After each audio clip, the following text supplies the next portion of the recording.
A reading from the book of Numbers, chapter 13. The Lord said to Moses, "Choose one of the leaders from each of the 12 tribes and send them as spies to explore the land of Canaan, which I am giving to the Israelites." Moses obeyed, and from the wilderness of Paran he sent out leaders as follows. These are the spies Moses sent to explore the land. He changed the name of Hoshea, son of Nun, to Joshua. When Moses sent them out, he said to them, "Go north from here into the southern part of the land of Canaan, and then on into the hill country. Find out what kind of country it is, how many people live there, and how strong they are. Find out whether the land is good or bad, and whether the people live in open towns or in fortified cities. Find out whether the soil is fertile and whether the land is wooded. And be sure to bring back some of the fruit that grows there." It was the season when grapes were beginning to ripen. So the men went north and explored the land from the wilderness of Zin in the south, all the way to Rehob, near Hamath Pass in the north. They went first into the southern part of the land and came to Hebron, where the clans of Ahiman, Sheshai, and Talmai, the descendants of a race of giants called the Anakim, lived. Hebron was founded 7 years before Zoan in Egypt.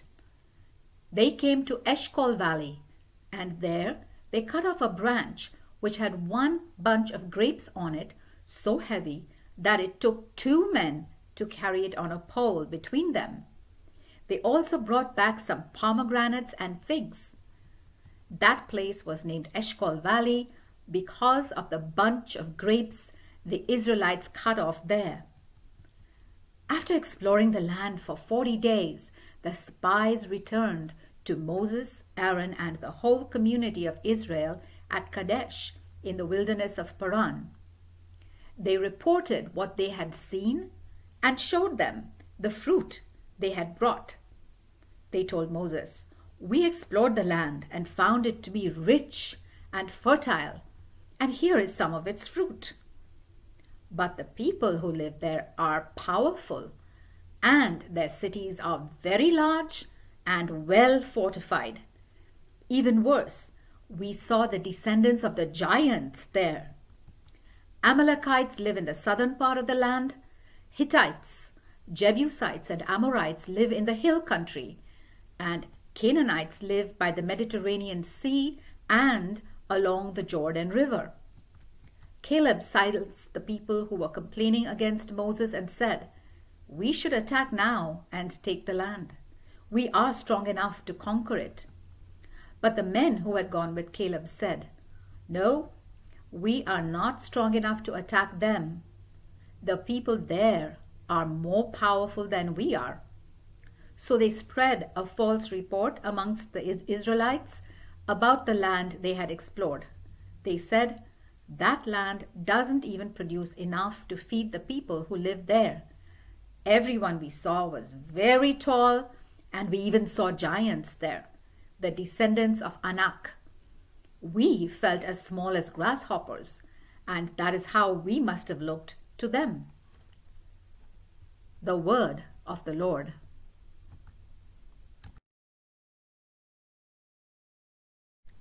A reading from the book of Numbers, chapter 14.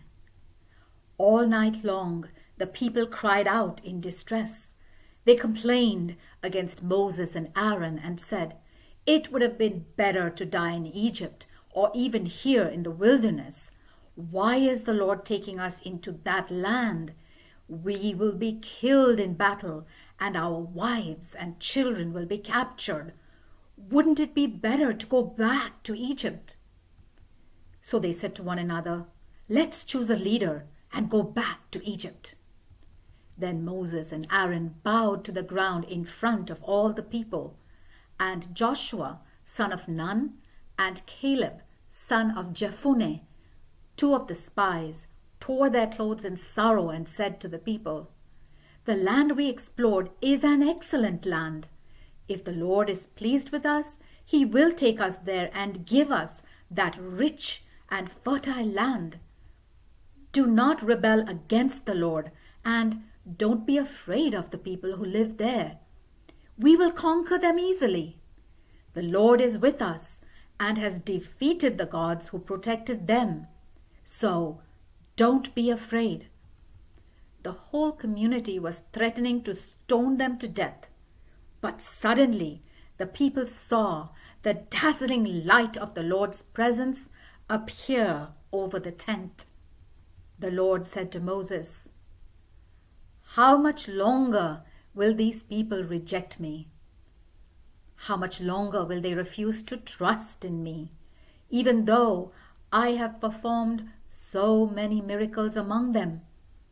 I will send an epidemic and destroy them, but I will make you the father of a nation that is larger and more powerful than they are." But Moses said to the Lord, "You brought these people out of Egypt by your power. When the Egyptians hear what you have done to your people, they will tell it to the people who live in this land. These people have already heard that you, Lord, are with us, that you appear in plain sight when your cloud stops over us, and that you go before us in a pillar of cloud by day and a pillar of fire by night.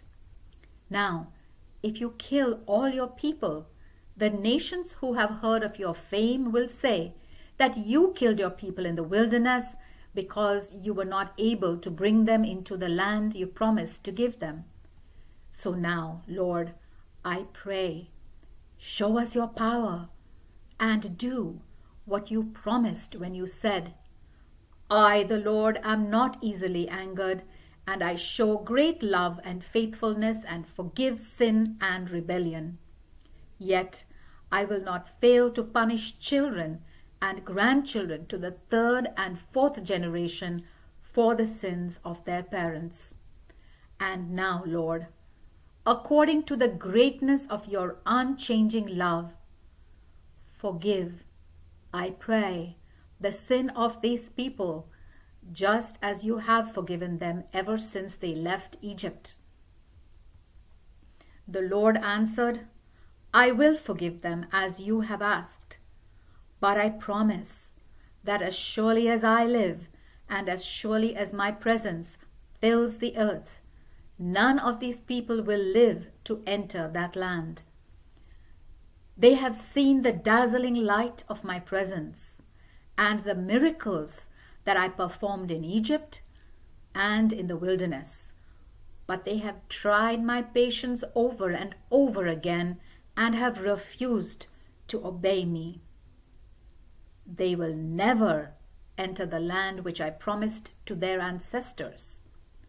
None of those who have rejected me will ever enter it.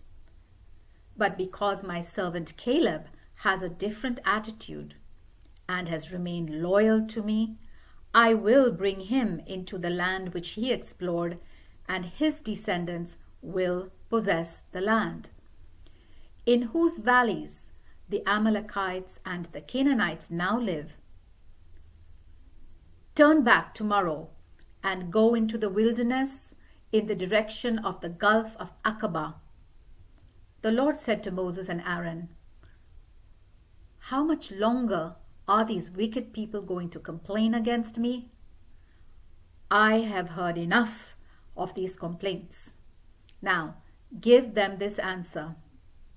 I swear that as surely as I live, I will do to you just what you have asked. I, the Lord, have spoken. You will die, and your corpses will be scattered across this wilderness.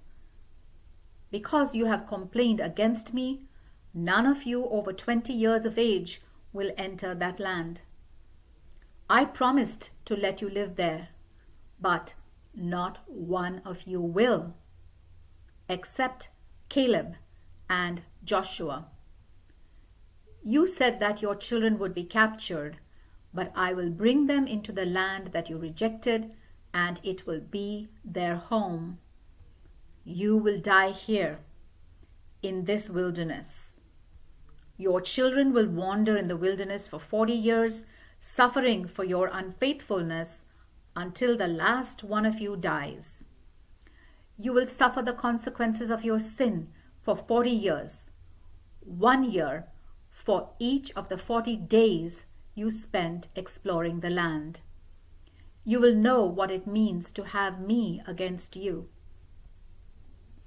I swear that I will do this to you wicked people who have gathered together against me. Here in the wilderness, every one of you will die. I, the Lord, have spoken. The men Moses had sent to explore the land brought back a false report, which caused the people to complain against the Lord. And so the Lord struck them with a disease, and they died. Of the 12 spies, only Joshua and Caleb survived. When Moses told the Israelites what the Lord had said, they mourned bitterly. Early the next morning, they started out to invade the hill country, saying, "Now we are ready to go to the place which the Lord told us about. We admit that we have sinned." But Moses said, "Then why are you disobeying the Lord now? You will not succeed. Don't go. The Lord is not with you, and your enemies will defeat you. When you face the Amalekites and the Canaanites, you will die in battle. The Lord will not be with you because you have refused to follow him." Yet they still dared to go up into the hill country, even though neither the Lord's covenant box nor Moses left the camp. Then the Amalekites and the Canaanites who lived there attacked and defeated them and pursued them as far as Hormah. The word of the Lord.